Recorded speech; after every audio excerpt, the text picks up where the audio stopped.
आखिर ऐसा क्या हुआ जब भगवान ब्रह्मदेव कर रहे थे स्त्री की रचना, और ऐसी क्या खासियत थी स्त्री की रचना करते समय जो भगवान ब्रह्मदेव ने कई देवताओं को बताई। तो चलिए जानते इससे पहले सभी मेरी माता बहनों और मेरे भाइयों को मेरा नमस्कार, और चैनल पर नए हैं तो चैनल को सब्सक्राइब कर बेल आइकन को ऑन जरूर करें।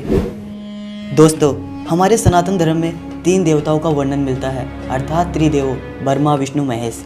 ब्रह्मदेव जिन्होंने इस संसार की रचना की, वहीं श्री हरि जो इस संसार के पालन करता है, और तीसरे नंबर की अगर मैं बात करूं तो महादेव जिन्हें हम डिस्ट्रॉयर अर्थात संहारकर्ता कहते हैं। लेकिन आज इस वीडियो में हम ब्रह्मदेव की उस रचना की बात करने वाले हैं जो बहुत ही अद्भुत थी। हाँ, मैं बात कर रहा हूँ स्त्री की रचना की। जब ब्रह्मदेव ने स्त्री की रचना की थी, अर्थात जब भगवान ब्रह्मदेव एक स्त्री की रचना कर रहे थे तो उन्हें कम से कम कहा जाता है 6 दिन बीत गए थे।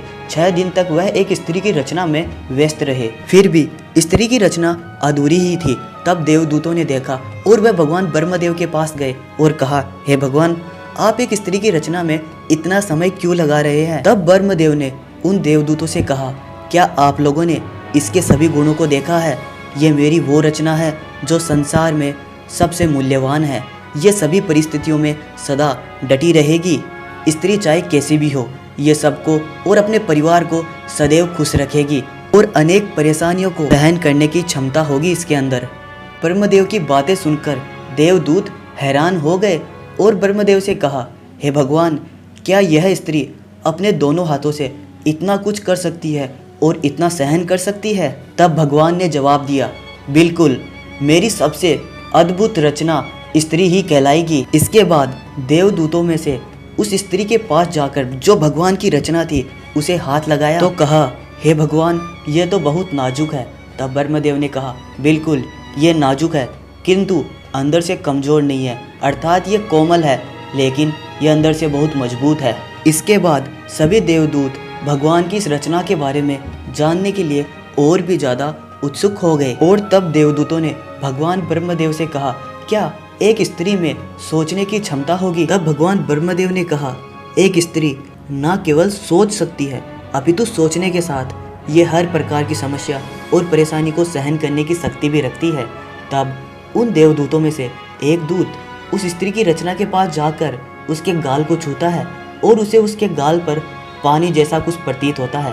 तब वह ब्रह्मदेव से कहता है, हे प्रभु, इसके गाल पर यह पानी जैसा क्या है? तब भगवान ब्रह्मदेव ने मंद मंद मुस्कान में कहा कि यह इसके आंसू है। जब यह कमज़ोर पड़ने लगेगी, अर्थात जब ये पीड़ा में होगी, तो अपने आंसुओं के द्वारा उस पीड़ा को बहाकर मुक्त हो जाएगी और फिर से मजबूत हो जाएगी, और अपने दुखों को भुलाने का इसके पास यह सबसे बेहतर तरीका होगा और यही इसकी सबसे बड़ी ताकत होगी। तब देवदूतों ने कहा, हे भगवान, आप तो बहुत महान हैं, आपने स्त्री की रचना बहुत ही सोच समझ कर की है। तब भगवान ब्रह्मदेव ने कहा, एक स्त्री सदैव अपने परिवार की शक्ति बनेगी और हर परेशानी में सोच समझने की क्षमता रखे। तब देवदूतों ने कहा, भगवान, आपकी रचना अद्भुत और संपूर्ण है। तब भगवान ने जवाब दिया और कहा, नहीं, अभी इसमें एक कमी है, और वो ये है कि ये अपना ही महत्व भूल जाएगी कि एक स्त्री कितनी खास है। इसीलिए इसकी खासियत और इसके महत्व को परिचित कराने के लिए मैं अगला